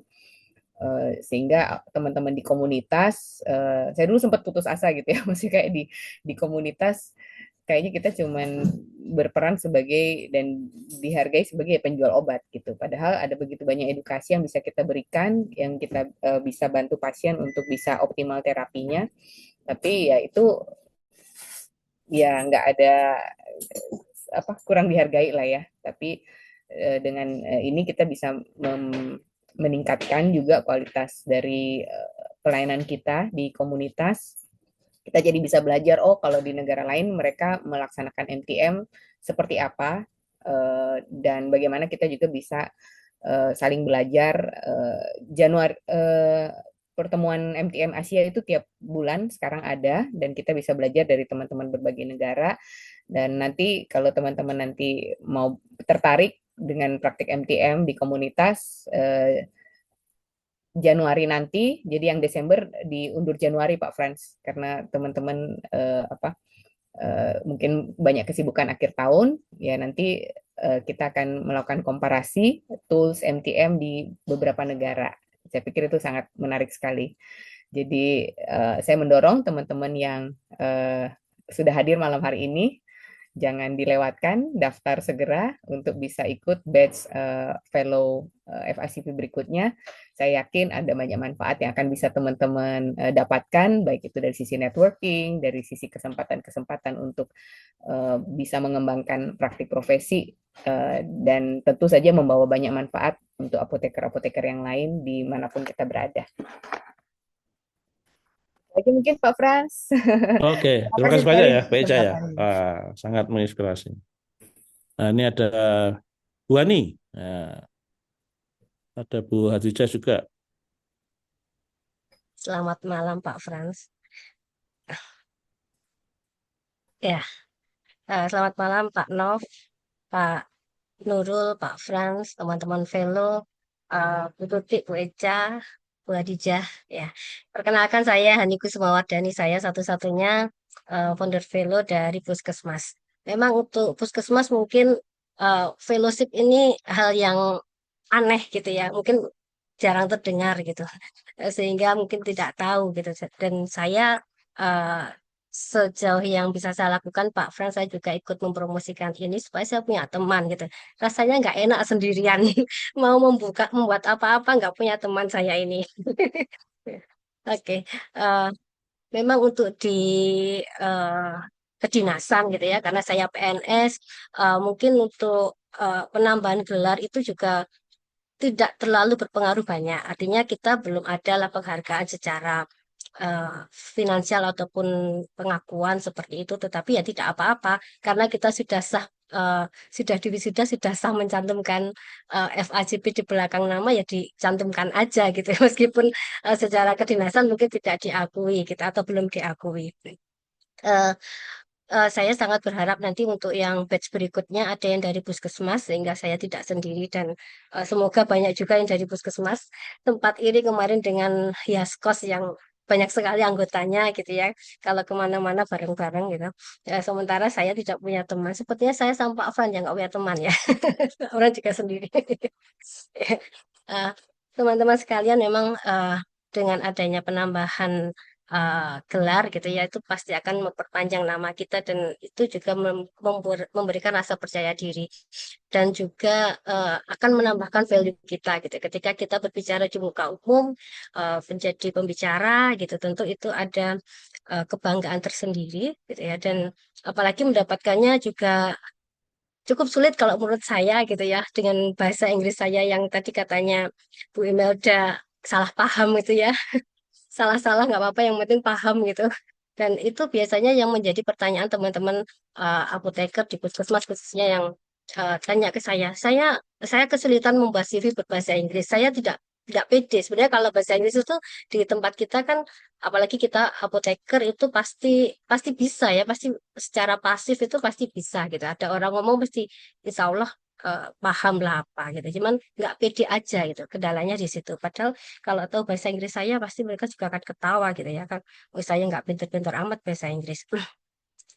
Eh, saya rasa eh, perlu dicoba gitu ya. Kalau puskesmas selama ini teman-teman hanya eh, mainnya pendek-pendek gitu ya, mungkin ke wilayah gitu. Sekali-kali mainnya agak jauh dikit lah ya, ke luar negeri gitu. Eh, kan ada judulnya gitu ya, judulnya wisuda, keren juga kan. Ya, semoga nanti ini bisa menginspirasi teman-teman dari manapun. Saya sangat berharap yang dari puskesmas ada gitu aja. Terima kasih Pak Fren, Oke, Pak Nah. Nurul. terima kasih Bu Ani. Buat buat Tisha, mungkin ada yang mau disampaikan dari rumah sakit ya, Bu Tisha ya. Masih mood Ya, Pak. ya, Selamat malam, Pak Frans. ya malam. Assalamualaikum, Pak Nurul. Mau baru join, jadi saya sih sama dengan Bu Tuti ya dari rumah sakit. Selamat malam, Bu Tuti. Kita ada tugas juga dari Pak Frans kan? Belum selesai kayaknya tugas kita. Betul. Itu ada pengembangan lah ya. Mungkin saya kira tadi udah sampaikan semua dengan teman-teman ya. Bu Hani, Bu Eca, Bu Tuti. eh saya tambahkan aja. Kalau tentang Pak Pasif ini saya selalu promosi loh Pak Nurul dan Pak Frans, dia respon. Jadi saya ada respon. Dan saya lihat ada join teman saya satu orang. Mudah-mudahan dia benar-benar jadi ya, bukan cuma join Zoom. Nih ada Bu Francisca dari respon. Mudah-mudahan nanti ikut ya Bu Francisca ya. Bukan cuma join Zoom ya. Insya Allah mungkin dalam waktu 1 tahun 2 tahun ini mungkin belum terlihat langsung ya manfaatnya, tapi ke depan saya yakin FACP ini lebih berkembang. Dan apa yang disampaikan tadi tentang networking, Mbak Eca, itu saya kira yang rumah sakit itu banyak banget manfaatnya. Terutama kalau nanti belajar kursus lewat Coursera ya. Saya kira kita bisa sertifikasi juga tambahan dari Coursera. Saya kira itu aja Pak Frans, harapan saya semua teman-teman yang join ini bisa ikutlah lanjut ya mendaftar ya. Apapun itu bahasa Inggris ya saya sama aja sih. Wah, ini terbata-bata juga ketika wawancara. Seperti itu ya, karena bukan bahasa ibu kita ya. Saya kira itu aja Pak. Ya, Terima kasih. Selamat malam. ya, terima kasih Bu Tisha. Terima kasih para founder fellow. Nih, kami akan lanjutkan dengan diskusi ya. Ini di beberapa pertanyaan di dalam chat sudah kami usahakan untuk dijawab. Kalau ada yang mau menyampaikan lisan, boleh. Pertanyaan yang mau disampaikan.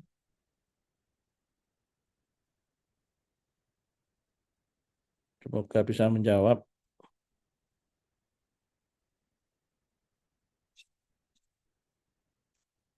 Izin Pak Frans. Ya, Pak Engki, silakan. Mudah-mudahan saya bisa ikut yang sekarang. Bismillah. Oke, Insya Allah. Nah, Sip. terkait dengan formulir ini kan saya belum tahu nih ngisinya antara benar atau salah gitu kan. Jadi kalau kita sudah isi, berarti ini kirimnya kan masih ke Indonesia kan ya Pak Frans ya. Hmm. Berarti kalau ada pengisian yang salah akan diarahkan untuk diperbaiki gitu ya Pak Frans. Isian yang salah itu gimana maksudnya, Pak? Enggak, ini kan ngisi formulir, saya belum ngisi formulirnya nih. Ya. Oh, ya. Ya nanti kita cek salah enggaknya kan kita juga enggak tahu. Itu kan Oke, banyak hal pribadi atau prestasi individu yang mungkin saya juga enggak terlalu paham. Saya rasa enggak ada yang sulit kok di formulirnya. siap. Ya, Oke. jadi enggak usah takut diisi sebisa mungkin dalam bahasa Inggris karena mereka juga akan mempelajari itu. Tapi kalau bagi yang punya kendala komunikasi bahasa, Hmm. nggak usah khawatir kalau belum sempurna. Tadi para founder fellow yang lain sudah testimoni bahwa ya kemampuannya nggak lancar-lancar semua gitu ya. Tapi sebisa mungkin tetap uh, diusahakan berkomunikasi dalam bahasa Inggris gitu ya. Nanti di forum apa itu tanya jawab interview akan kita bantu translate kalau ada kendala gitu ya. Nanti ada Pak Nurul, itu mungkin salah satu nanti jurinya yang ada di sana bisa membantu untuk mentranslate. Gitu ya. Jadi Oke, siap. basically ada sedikit kemampuan berbahasa Inggris karena kami pernah menawar ini bahasa Indonesia boleh, mereka tidak mau karena kita dihimbau untuk mau networking atau collab dengan sejawat lain di negara yang lain. Jadi mesti berani berkomunikasi. Itu kuncinya. Oke, Silakan ini Pak Engki, lanjutkan. papanya di bulan Agustus ya tadi Pak? Pak Fran? Papanya November, tanggal Nov 3 sampai 7. Oke, November 2026 ya. Ya, 2026. Masih lama. Itu ini dilematis sedikit nih. November itu kemungkinan besar kalau saya berjalan lancar itu saya wisuda S2 juga tuh Pak Fran. Oh. Jadi kalau misalnya berjalan lancar, kalau misalnya tabrakan, Ya, nanti dijalani satu-satu. Jalani oke, dua-duanya dulu, Deng. Bukan jalan siap. satu-satu. Hmm. Dijalani Baik, dua-duanya. Gitu. baik, Pak Fran. Nanti diatur satu-satu. Baik, sip. Bismillah. Insya Allah saya ikut bergabung untuk tahun ini. Kalau enggak nanti saya wakili wisudanya, Pak. Toganya nanti saya kirimkan ke Pak Hengki. Siap. Pak Fred tadi kan kalau mengisi itu kan nggak boleh pakai AI. Berarti kan kalau cuma mengisi data-data biasa boleh pakai AI lah ya bahasa Inggrisnya ya. Silahkan. Kalau Nah, yang siap. ujian, Ujian. nah itu yang Nah, kita siap. nilai. Ya. Siap. Monggo, Pak Fadri. Izin Iya, bertanya, Mau Pak. nanya? izin Pak.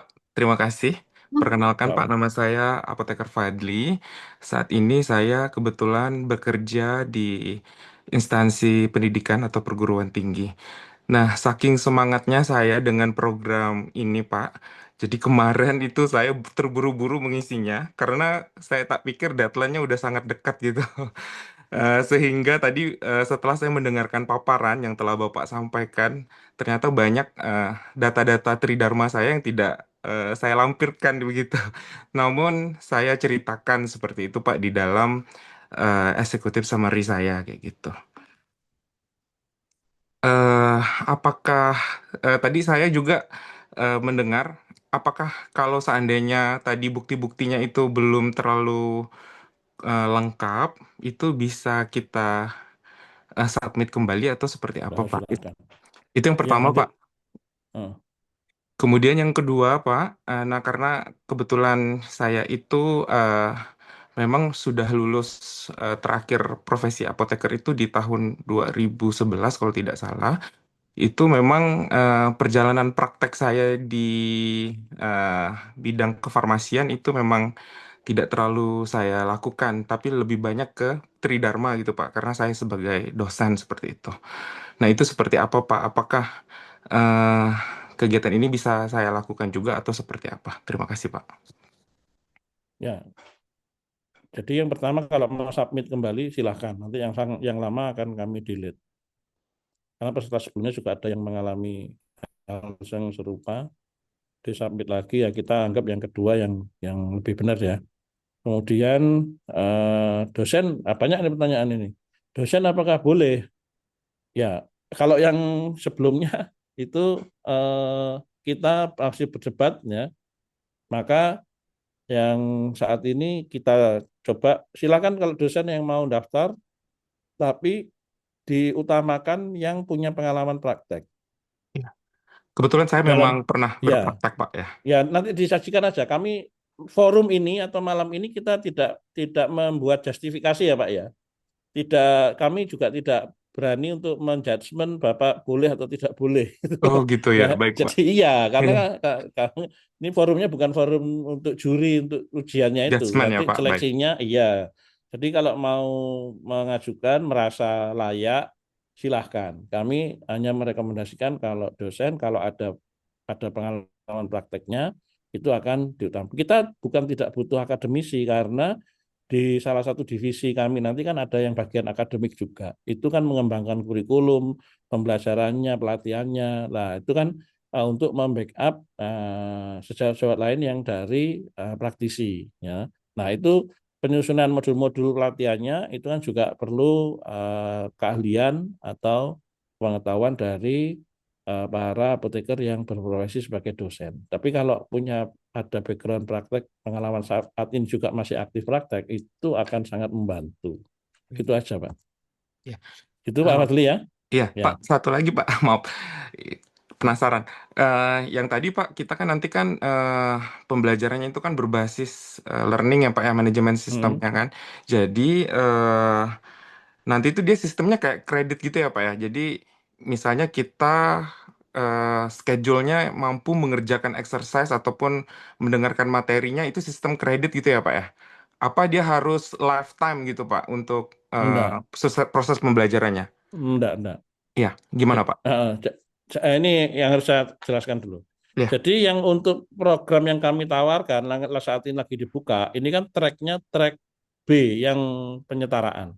Iya. Nah, yang track B ya, penyetaraan. Nah, yang penyetaraan ini masa belajarnya cuma 3 bulan saja, dan itu Rekognisi ya, Pak, hanya ya? satu topik saja, hanya satu topik saja. Yang lainnya berdasarkan portofolio yang Anda kumpulkan. Baik. Nah, 3 bulan ini nanti yang kita minta hanya sertifikatnya dari hasil belajar di Coursera. Oh. Jadi nanti kalau Bapak Ibu sudah selesai belajar di situ, materinya banyak Pak ya. Jadi kenapa dikasih waktu 3 bulan? Karena materi satu judul tapi materinya banyak. Gitu ya. Nah, itu sertifikat diberikan kalau sudah selesai semua, sudah ada tesnya, lulus tesnya di situ, pokoknya sertifikatnya muncul di situ. Nah, itu yang nanti disubmit sebagai bukti hasil belajarnya. Sebagai pertimbangan penilaian ya, selain proses seleksi yang juga berjalan dalam rentang waktu 3 bulan itu. Ya. Nah, kalau yang track A yang basisnya training, ya memang sejak awal dia training dan juga ada belajarnya. Itu. Jadi enggak ada kreditnya juga, Pak. Ya pokoknya di situ saja. Iya, siap Pak. Gitu ya. Jadi Ya, baik, Pak. yang Saya ikut paham. program penyetaraan hanya bekalnya 3 bulan, tugasnya 3 bulan belajar, satu topik, dan sertifikat hasil belajarnya yang dikumpulkan. Ya. Gitu Menarik ya. sekali, Pak. Ya. Oke. Baik, Pak. Terima kasih, Pak Ya. Frans. Apalagi tadi Pak, mau Ibu. tanya, Pak. Ya. Mau Bu, siapa tanya, ini? boleh, Pak? Bu Ya. Bayu dari Budi Kemuliaan, Rumah Sakit Budi Kemuliaan.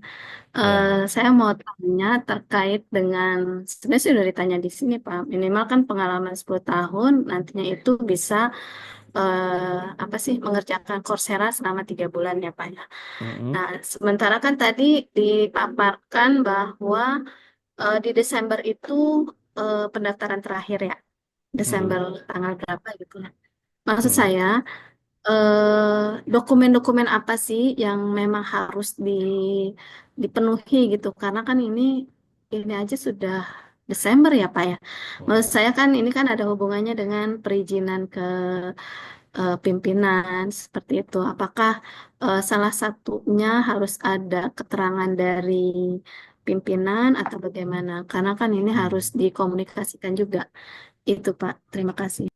Ya, terima kasih Bayu. Jadi ya, untuk mendaftar tidak perlu izin pimpinan. Ya mungkin perlu izin keluarga karena mesti bayar uang. Gitu. Oh iya. Iya, Pak. Ya.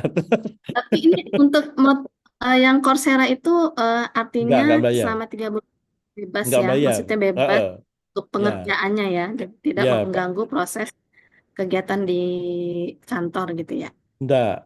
Nah, tapi Bapak Ibu kalau sudah dikasih akun, Bapak Ibu bebas itu. Nanti bisa selain punya tugas utama belajar satu topik yang kita tugaskan, juga Bapak Ibu bisa mengakses ribuan topik yang lain yang bisa dipakai selama diberi akun Coursera. Karena kalau bayar akun Coursera sendiri ya membayar kan pasti. Nah, di situ bisa dipakai kesempatannya, Bapak Ibu enggak perlu bayar lagi, hanya di pendaftaran itu aja. Jadi sebetulnya bukan berarti pendaftaran dimahalin, mahal karena ada Coursera. Enggak, Coursera-nya memang benar-benar gratis. Ya. Benar-benar gratis. Oke. Gitu ya, Bu Ya, Bayu ya. makasih. Oke. Makasih. Ya, dokumennya yang diperlukan enggak ada tadi atasan, yang dokumennya hanya CV sama executive summary saja yang disubmit. Sama isian-isian kayak motivasi, tujuannya untuk apa, nanti kalau sudah mau, nanti kalau sudah jadi fellow, komitmennya mau apa dan sebagainya, itu bisa diisi nanti di formulir Itu ada di pendaftaran. formulirnya ya, Pak ya? Ya, ada semua, Bu. Yang melampirkan hanya CV sama apa namanya? Executive summary ya. Kalau bisa CV-nya Ya, dikasih foto ya. CV-nya ya, dikasih ya. foto. English juga ya. Ya. English ya. Akan mantap kalau Englishnya. English. Oke? Oke, makasih Oke, Bu Bayu. makasih. Ya, yang lain? Topik pembelajarannya ini Bu Widya, Siagian, topik pembelajaran di Coursera bahasa Inggris. Iya, karena yang menyiapkan orang sana yang Coursera-nya. Judulnya Introduction to Digital Health. Ya. Judulnya Introduction to Digital Health. Inggris. Ya, nanti pertanyaan-pertanyaan juga Inggris. Kalau saya belajar komputer saya translate bahasa Indonesia, materi saya bahasa Indonesia. Bu Widya ya. Jadi tergantung setting di komputernya. Kalau itu ketika buka Coursera di setting bahasa Indonesia, belajarnya bahasa Indonesia, Bu. Jadi kita mikirnya juga mikir kontennya aja, mikir bahasanya kita abaikan. Kesulitan bahasa.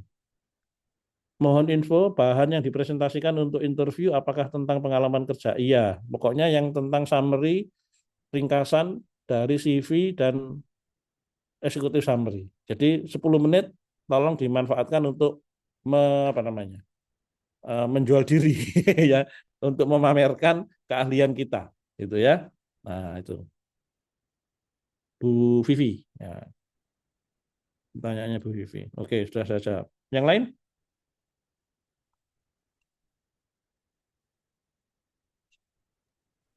Pak Fran, itu ada pertanyaan Bu Suci Wulandari, berapa minimal waktu pengalamannya Pak? Kan sudah dijawab 10 tahun sama Bu Ika. Cuma kalau 10 tahun kurang sedikit, pengalaman founder Velo yang lalu, 15 tahun, ada yang 15 tahun kurang 3 bulan ya Pak Fran. Terus kemudian kita konsultasikan kepada Bapak Sipi, dia terima. Nah, sehingga dugaan saya kalau ini misalnya sudah masuk hampir 10 tahun, kurang 3 bulan atau kurang 6 bulan, mungkin barangkali bisa dibantu Pak Fran untuk dikonsultasikan, sehingga nanti kalau dikonsultasikan boleh, ya diterima. Tapi kalau enggak, ya enggak diterima. Ya, Tapi kalau masih 9 kurang dan sebagainya, enggak usah dikonsultasikan. Ini yang dinyatakan Pak Nurul ini bukan janji ya. Ya, yang ya. dinyatakan Pak Nurul ini masih harus dikonfirmasi. Konsultasi. Ingat ya, Ya. kita tidak janjikan. Karena gini Bapak Ibu, harusnya syaratnya 15 tahun sebetulnya pengalamannya. Kita aja yang usul jadi 10 tahun. Ya. Mereka mintanya 15 tahun. Karena yang Wonder Velo itu 15 tahun pengalamannya. Yang ini kita minta nawar 10 tahun. Nah, jadi ya mereka mengiyakan asal 10 tahun. Nah, ini makanya yang dinyatakan Pak Nurul ini bukan janji ya. Nanti akan ditanyakan.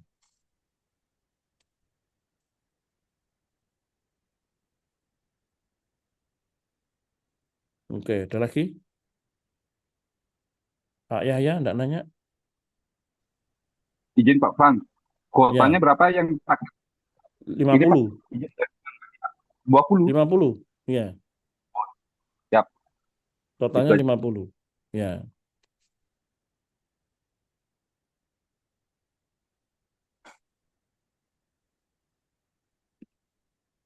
Silakan. Maaf Pak, saya mau bertanya untuk Ya. terakhir pendaftaran tanggal 30 Desember apa tanggal 30 31 Desember. ya Pak? 30 Desember. 30 ya Pak. 31 Oke. nanti kita sudah bingung tahun baru nanti. Baik Pak, terima kasih Pak. Ya.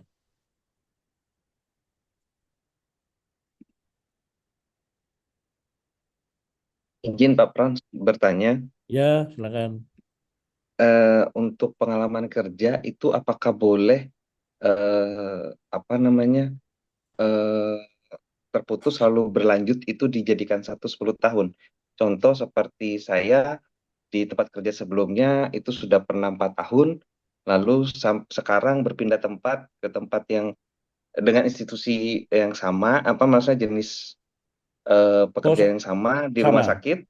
Yang berbeda Sama-sama di rumah institusinya sakit, beda. Ya, institusinya Oh, berbeda. boleh. Oh, boleh nggih. Siap, Boleh. terima kasih. Nanti milih keahliannya aja, mau clinical farmasi atau mau di eh, manajemen. Nah, itu nanti dipilih.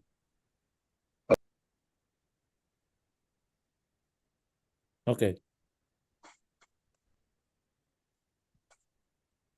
Ada lagi?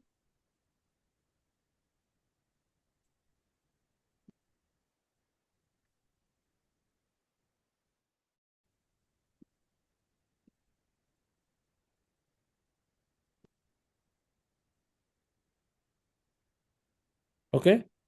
Kalau udah ada, bisa ditutup, Pak Nov. Terima kasih Pak Fran. Tampaknya tadi diskusinya sangat menarik. Ditambah lagi tadi testimoni dari beberapa founder fellow.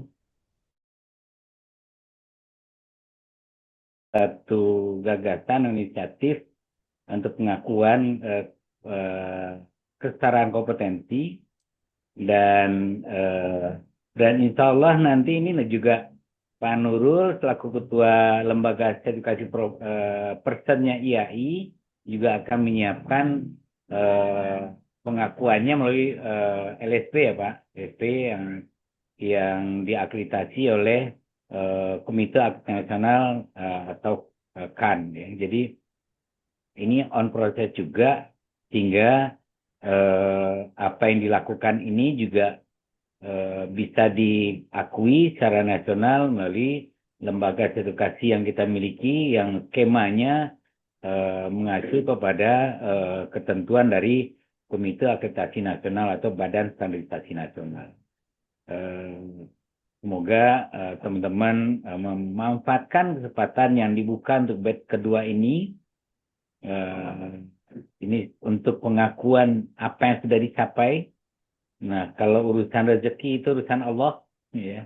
Jadi jangan dikaitkan dulu dengan rezeki, itu urusan Allah. Tapi paling tidak ini seperti yang testimoni para teman-teman founder fellow tadi, ini merupakan untuk meningkatkan kepercayaan diri terhadap apa yang sudah dicapai.